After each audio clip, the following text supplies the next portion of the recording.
Chắp đà môn nick cam bị thi Fresh Exclusive Cosmo rồi bỏ dương ba sra chiếuประเทศบอสอมปิดตาเปรอัตตระบdươngหนึ่งสลับได้หรือเด็กขนมทั้งไงหนามวย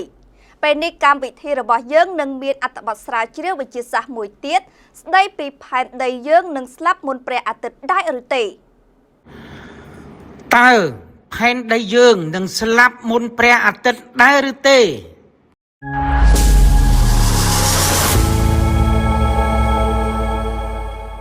บ่าวយើងស្រមៃមើលថាបើព្រះអាទិត្យដែលតែបញ្ចេញពន្លឺដោយសប្តាហ៍ថ្ងៃវាមិនទាន់ខ្លាចជាផ្កាយយក្សក្រហម Red Giant នៅឡើយទេប៉ុន្តែនៅលើផែនដីមហាសមុទ្រលែងមានទឹកនិងព្រៃឈើក៏លែងមានពណ៌បៃតងខ្យល់ដែលមនុស្សដកដង្ហើមក៏លែងមានអុកស៊ីហ្សែនគ្រប់គ្រាន់ហើយភពដែលធ្លាប់ពោពេញដោយជីវិតខ្លាចជាពិភពស្ងាត់ស្ងៀមមួយតើផែនដីនឹងស្លាប់មុនព្រះអាទិត្យដែរឬទេយោងតាមការសិក្សារបស់អ្នកតារាវិទូនិងអ្នកវិទ្យាសាស្ត្រផែនដីចម្លើយនោះគឺផែនដីអាចនឹងមិនរស់នៅបានយូរដោយព្រះអាទិត្យឡើយដូច្នេះសំណួរពិតប្រហែលមិនមែនថាតើព្រះអាទិត្យនឹងស្លាប់នៅពេលណានោះទេប៉ុន្តែជាសំណួរចង់ដឹងថាតើជីវិតនៅលើផែនដីនឹងបញ្ចប់នៅពេលណាក្នុងអត្ថបទមុនយើងបានឃើញថាព្រះអាទិត្យនៅសល់អាយុកាលប្រហែល 5000 លានឆ្នាំមុននឹងក្លាយជា White Dwarf ឬសំណល់ស្នូលរបស់ផ្កាយប៉ុន្តែការស្រាវជ្រាវជាច្រើនបង្ហាញថាផែនដីប្រហែលជាមិនអាចរងចាំដល់ថ្ងៃនោះបានទេហេតុផលគឺព្រះអាទិត្យមិននៅថេរឡើយរៀងរាល់រាប់រយលានឆ្នាំវាកាន់តែភ្លឺនិងកាន់តែក្តៅបន្តិចម្ដងការកើនឡើងត្រឹមបន្តិចបន្តួចនេះវាអាចផ្លាស់ប្ដូរអាកាសធាតុមហាសមុទ្រនិងជីវិតនៅលើផែនដីទាំងមូលនេះទៅហើយដូច្នេះមុននឹងនិយាយអំពីការស្លាប់របស់ព្រះអាទិត្យយើងត្រូវសួរជាមុនថាតើអ្វីជាអ្នកសម្លាប់ផែនដីព្រះអាទិត្យកាន់តែភ្លឺមិនមែនកាន់តែខ្សោយមនុស្សភាគច្រើនគិតថាព្រះអាទិត្យនៅតែដដែលតាមពិតវាមិនមែនជាផ្កាយដែលបញ្ចេញពន្លឺក្នុងកម្រិតថេរជារៀងរហូតនោះទេនៅពេលដែលព្រះអាទិត្យកាន់តែចាស់វាក៏បន្តវិវត្តទៅតាមវដ្តជីវិតរបស់ផ្កាយដែរយោងតាមការកណនារបស់អ្នកតារាវិទូព្រះអាទិត្យកំពុងកើនពន្លឺប្រហែល 10% រៀងរាល់ 1000 លានឆ្នាំការកើនឡើងនេះហាក់ដូចជាតិចតួចប៉ុន្តែសម្រាប់ភពផែនដីវាមានន័យថាផែនដីនឹងទទួលបានថាមពលនិងកម្ដៅកាន់តែច្រើនពីព្រះអាទិត្យទោះបីព្រះអាទិត្យនៅតែស្ថិតក្នុងដំណាក់កាលស្ថិរភាព main sequence នឹងនៅមានអាយុកាលប្រហែល 5000 លានឆ្នាំទៅមុខទៀតក៏ដោយការកើនឡើងនៃពន្លឺនិងកម្ដៅនេះនឹងកែប្រែបរិយាកាសអាកាសធាតុនិងមហាសមុទ្ររបស់ផែនដីបន្តិចម្ដងហើយនៅទីបំផុតវាអាចធ្វើឲ្យផែនដីលែងមានលក្ខខណ្ឌសមស្របសម្រាប់ការទ្រទ្រង់ជីវិតទោះបីព្រះអាទិត្យមិនទាន់ឈានដល់ដំណាក់កាលផ្កាយយក្សក្រហម Red Giant នោះក៏ដោយនិយាយម្យ៉ាងទៀតព្រះអាទិត្យមិនចាំបាច់ទាល់តែស្លាប់ទេដើម្បីធ្វើឲ្យផែនដីលែងអាចទ្រទ្រង់ជីវិតបាននោះបើគ្រាន់តែព្រះអាទិត្យកាន់តែភ្លឺនិងកាន់តែក្តៅបន្តិចម្ដងក៏វាអាចផ្លាស់ប្ដូរជោគវាសនារបស់ផែនដីទាំងមូលបានដែរមហាសមុទ្រនឹងហួតបន្តិចម្ដងនៅពេលព្រះអាទិត្យកាន់តែភ្លឺនិងបញ្ចេញកម្ដៅកាន់តែច្រើន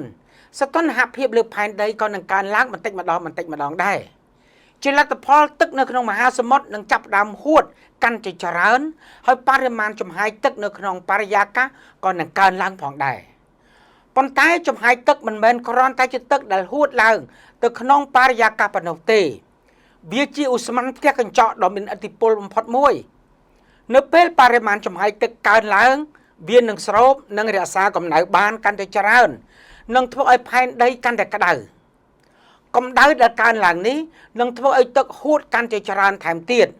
បង្កើតជាវដ្តវិលត្រឡប់ដែលធ្វើឲ្យសីតុណ្ហភាពកើនឡើងឥតឈប់ឈរអ្នកវិទ្យាសាស្ត្របានហៅបាតុភូតនេះថា runaway greenhouse effect ឬបាតុភូតផ្ទះកញ្ចក់ដែលគ្រប់គ្រងលែងបានប្រសិនបើដំណើរការនេះបន្តអស់រយៈពេលរាប់រយលានឆ្នាំមហាសមុទ្ររបស់ផែនដីអាចនឹងហួតអស់បន្តិចម្ដងនៅពេលនោះផែនដីនឹងលែងមានទឹករាវដែលជាលក្ខខណ្ឌមូលដ្ឋានសម្រាប់ការទ្រទ្រង់ជីវិតដោយដែលយើងបានស្គាល់សពថ្ងៃនិយាយម្យ៉ាងទៀតមហាសមុទ្ររបស់ផែនដីប្រហែលជាមិនបាត់បង់ដោយសារតែគ្រោះមហន្តរាយភ្លាមដូចជាអាចផ្កាយបុកនោះទេ ប៉ុ ប៉ុន្តែដោយសារព្រះអាទិត្យដែលកំពុងកាន់តែភ្លឺនិងកាន់តែក្តៅឡើងបន្តិចម្ដងតាមវដ្តជីវិតធម្មជាតិរបស់វាដូច្នេះការបាត់បង់មហាសមុទ្រមិនមែនជាព្រឹត្តិការណ៍កើតឡើងភ្លាមនោះទេប៉ុន្តែវាជាលទ្ធផលនៃការផ្លាស់ប្ដូរយឺតរបស់ព្រះអាទិត្យដែលបន្តអស់រយៈពេលរាប់រយលានឆ្នាំទៅរាប់ពាន់លានឆ្នាំរុក្ខជាតិនិងអុកស៊ីហ្សែននឹងថយចុះនៅពេលសីតុណ្ហភាពលើផែនដីកាន់តែកើនឡើងខ្លាំងនិងមហាសមុទ្របាត់បង់ទឹកបន្តិចម្ដងបរិស្ថាននឹងកាន់តែស្ងួតនិងក្តៅខ្លាំងនៅក្នុងលក្ខខណ្ឌបែបនេះរុក្ខជាតិជាច្រើននឹងមិនអាចលូតលាស់និងធ្វើរស្មីសំយោគ photosynthesis បានដូចធម្មតាទៀតឡើយរស្មីសំយោគគឺជាដំណើរការដែលរុក្ខជាតិប្រើពន្លឺព្រះអាទិត្យទឹកនិងកាបូនឌីអុកស៊ីតដើម្បីផលិតអាហារនិងបញ្ចេញអុកស៊ីហ្សែននៅពេលរុក្ខជាតិថយចុះការផលិតអុកស៊ីហ្សែនក៏នឹងថយចុះដែរគណៈតុល្យភាពរវាងអុកស៊ីហ្សែននិងកាបូនឌីអុកស៊ីតក្នុងបរិយាកាសក៏នឹងផ្លាស់ប្ដូរលទ្ធផលចុងក្រោយគឺប្រព័ន្ធអេកូឡូស៊ីនឹងចាប់ផ្ដើមដួលរលំសត្វនិងរុក្ខជាតិជាច្រើនប្រភេទនឹងផុតពូជគណៈជីវិតស្មុគស្មាញរួមទាំងមនុស្សក៏នឹងលែងមានលក្ខខណ្ឌសមស្របសម្រាប់ការរស់រានមានជីវិតដែរនិយាយម្យ៉ាងទៀតបើគ្មានរុក្ខជាតិដែលអាចធ្វើរស្មីសង្យោគបានទេផែនដីយើងនេះនឹងបាត់បង់ប្រភពអុកស៊ីហ្សែននិងមូលដ្ឋាននៃខ្សែចំណីអាហារដែលជាសសរស្តម្ភសម្រាប់ជីវិតទាំងមូលហើយព្រះអាទិត្យមិនទាន់ស្លាប់ទេប៉ុន្តែផែនដីអាចលែងទ្រទ្រង់ជីវិតបានបន្ទាប់ពីរាប់រយលានទៅរាប់ពាន់លានឆ្នាំនៃការកើនឡើងបន្តិចម្ដងនៃពន្លឺនិងកម្ដៅពីព្រះអាទិត្យនោះផែនដីនឹងប្រឈមនឹងការប្រែប្រួលដ៏ធំមួយមហាសមុទ្រនឹងបាត់បង់ទឹករុក្ខជាតិនឹងថយចុះហើយបរិយាកាសនឹងលែងមានលក្ខខណ្ឌសមស្របសម្រាប់ការទ្រទ្រង់ជីវិតដោយសពថ្ងៃដែរការសិក្សាជាច្រើនប៉ាន់ស្មានថាក្នុងរយៈពេលប្រមាណ 1000 លានឆ្នាំខាងមុខផែនដីអាចនឹងលែងមានលក្ខខណ្ឌសមស្របសម្រាប់ជីវិតស្មុគស្មាញរួមទាំងមនុស្សផងដែរនោះគឺមានន័យថាជីវិតនៅលើផែនដីអាចនឹងបញ្ចប់នៅមុន 4000 លានឆ្នាំដែលព្រះអាទិត្យឈានដល់ដំណាក់កាលផ្កាយយក្សក្រហម Red Giant នោះ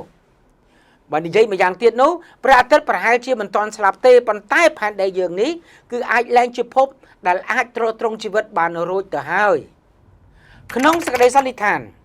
ចម្លើយដ៏គួរឲ្យភ្ញាក់ផ្អើលគឺផែនដីប្រហែលជាមិនស្លាប់ដោយសារតែទីបញ្ចប់នៃជីវិតរបស់ព្រះអាទិត្យនោះទេផ្ទុយទៅវិញវាអាចលែងមានលក្ខខណ្ឌសមស្របសម្រាប់ការទ្រទ្រង់ជីវិតគណៈព្រះអាទិត្យនៅតែបន្តបញ្ចេញពន្លឺនិងកម្ដៅដូចធម្មតាប៉ុន្តែរឿងនេះមិនមែនជាហេតុផលដែលយើងត្រូវភ័យខ្លាចនោះទេព្រឹត្តិការណ៍ទាំងនេះនឹងកើតឡើងនៅក្នុងរយៈពេលរាប់ពាន់លានឆ្នាំខាងមុខទៀតដែលឆ្ងាយលើសពីអាយុកាលរបស់អរិយធម៌មនុស្សសប្តាហ៍នេះអ្វីដែលគួរឲ្យចាប់អារម្មណ៍ជាងនេះទៅទៀតគឺមនុស្សតូចម្នាក់ដែលរស់នៅលើភពផែនដីដ៏តូចមួយអាចប្រើរូបវិទ្យាតារាវិទ្យានិងការសង្កេតសកលលោកដើម្បីធ្វើការគណនានិងស្វែងយល់អំពីអនាគតនៃផែនដីនិងព្រះអាទិត្យរាប់ពាន់លានឆ្នាំមុនពេលព្រឹត្តិការណ៍ទាំងនោះកើតឡើង